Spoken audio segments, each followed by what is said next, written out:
Well, should Iran be included in talks to resolve the Syrian crisis? Special Envoy Kofi Annan says yes, Iran can play a key role. He travelled to Tehran to ask the foreign minister for support and cooperation. Annan says he wants to include countries in the region to avoid the spread of the crisis.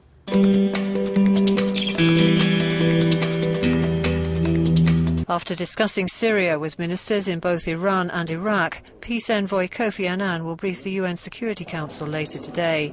Annan is trying to salvage his plan to stop the 16-month conflict by shoring up support in the region. He wants both countries to be part of any solution. I've had the opportunity to discuss with the leaders concerned the need to do everything possible to stop the killing for the sake of the Syrian people and to ensure that the conflict in Syria does not spill over to its neighbors.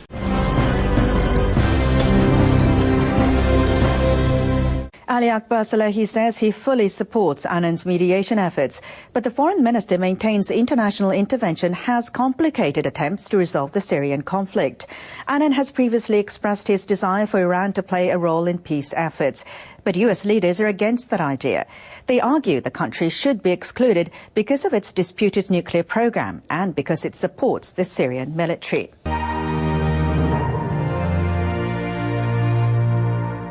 Before Iraq, though, he was in Iran, where he met with Iran's foreign minister. No ruler is an eternal ruler. So in the case of Mr. Bashar Assad, by 2014, there is a presidential election, which is coming up in 2014. We will have to let the events to take its normal course. Perhaps they're not the words that Annan wanted to hear, but Salehi has domestic concerns. There's a lot of support for Assad amongst some sectors of Iranian society. Some steps have been taken by UN and Annan and Syria's government. They agreed on it somehow, but it's not enough, and people should have the last word. Syrian people should decide themselves about the situation. The Iranian government should change their stance and support the people.